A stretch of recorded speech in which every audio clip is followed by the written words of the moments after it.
जयपूरचे जंगल खूप मोठे होते आणि त्या जंगलाच्या मध्यभागी एक निळ्या पाण्याचं सुंदर असं सरोवर होतं. त्या सरोवरात सगळे जंगलातले प्राणी पाणी पिण्यासाठी येत.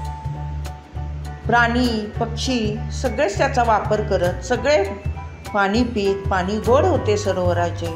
असे हे सुंदर सरोवर होतं. एकदा काय झालं, त्या जंगलातली मोती हरिणताई आपल्या परिवारासह त्या सरोवरात आंघोळ करत होती.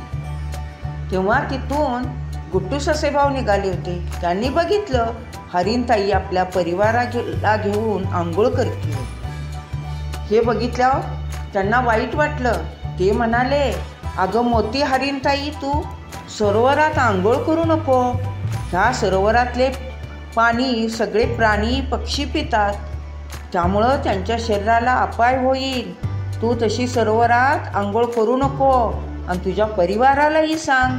तुम्ही काय करा, कळक आणा, बिळाचा कळक आणा, सरोवरात टाका आणि सरोवराच्या कडेला कळक उभा करून तोंडाने पाणी ओढून सरोवराच्या कडेला आंघोळ करा. सरोवरात आंघोळ करू नका, सगळ्यांच्या आरोग्यासाठी हे घातक आहे. तेव्हा मोती हरिणताई म्हणाली, अरे वा रे वा गुट्टू ससेभाऊ, तू मला हे सांगतोस? आंघोळ आम्ही कुठे करायची, काय करायची हे तू कोण सांगणार? अरे हे सरोवर जसं तुझं आहे तसं आमचंही आहे. आम्हा सगळ्यांचा या सरोवरावर अधिकार आहे.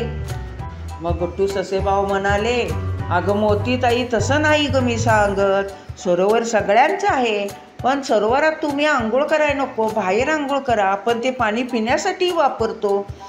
असे म्हटल्यावर मोती हरिणताईला खूप राग आला. ती गुट्टू ससेभाऊवर बोललीच नाही. मग गुट्टू ससेभाऊने ठरवलं, आपण आता ह्या जंगलात राहायचं नाही, कारण प्राणी ऐकत नाही, ते स्वच्छ वागत नाहीत, जंगलात घाण करतात. आपण सांगायला गेलो तर उलट उत्तर देतात. म्हणून ते रागारागाने दुसऱ्या जंगलात निघून गेले. मग काय झालं, असे या आंघोळ करण्यामुळे मोती हरिणताईचं बघून इतरही प्राणी त्यात आंघोळ करायला लागले. मग ते पाणी पिण्यालायक राहिले नाही. पाणी घाण झाले, त्यात डास झाले, पाणी पिता येईना. एक दोन वेळा पाणी पिल्यावर बरेच प्राणी आजारी पडले. काही प्राणी आजारी पडले, काही मरून गेले. जंगलावर संकट आलं. ते बघून सगळे प्राणी घाबरले. मग मोती हरिणताई म्हणाली, आता यातलं पाणी प्यायचं नाही, कारण ह्या पाण्यात खूप डास झालेत. हे डास झालेलं पाणी पिल्यामुळं प्राणी आजारी पडले, काही मरून गेलेत. आता आपण इथं थांबाय नको, जंगल सोडून जाऊया. अशी मोती हरिणताई बोलू हत्ती दादांना आणि रामू अस्वल दादांना म्हणाली. मग सगळेच म्हणाले, हो, आता इथं राहण्यात काही अर्थ नाही, आपण जंगल सोडून दुसऱ्या जंगलात जाऊया. मग बोलू हत्ती दादा, रामू अस्वल दादा, नंतर मोती हरिणताई, चंपा हरिणताई, चंचला खारीताई, चिंकी माकडं दादा, सगळे प्राणी जंगल सोडून निघाले आणि दुसऱ्या जंगलात गेले. तेवढ्यात त्यांना जाता जाता गुट्टू ससेभाऊ भेटले. मग ससेभाऊ काय म्हणाले, अरे तुम्ही सगळे इकडे कसे काय आलात? तेव्हा मोती हरिणताई म्हणाली, अरे ससेभाऊ, मला माफ कर, मी चुकले रे. तू सांगितलं होतं सरोवरात आंघोळ करायची नाही, पाणी घाण होईल, त्यामुळे आजारी पडू आपण सगळे, पण मी ऐकले नाही, माझं चुकलं, मला माफ कर. आपल्या जंगलातल्या सरोवराचं पाणी घाण झालंय, त्यात खूप डास झालेत आणि ते पिऊन पाणी त्यातलं कित्येक प्राणी मरण पावलेत, कित्येक आजारी पडलेत. म्हणून आम्ही जंगल सोडून आलो आहे. आता आपण या जंगलात राहूया. तेव्हा गुट्टू ससेभाऊ म्हणाले, मोती हरिणताई, तू माफी मागायची गरज नाही. तुम्हाला सगळं कळलं ना, मी काय सांगत होतो. चांगलं वाईट तुम्हाला आधी कळत नव्हतं, पण आता तुम्हाला माझ्या बोलण्याचा हेतू समजलाय आणि त्याचा पश्चातापही झालाय. त्यामुळं मी आता जास्त सांगत नाही. आता ह्या जंगलात राहायला नको, आपण आपल्याच जंगलात जाऊया. तेव्हा बोलू हत्ती दादा म्हणाले, अरे गुट्टू, आपल्या जंगलात जाऊन काय करणार? मग गुड्डू ससेभाऊ म्हणाले, बोले हत्ती दादा तुम्ही घाबरू नका, आपण आपल्या जंगलातच जायचं. त्यासाठी मी उंदीर मामांची फौज बोलवल्या. त्यांना आपल्या सरोवराजवळ नेऊन सोडायचं.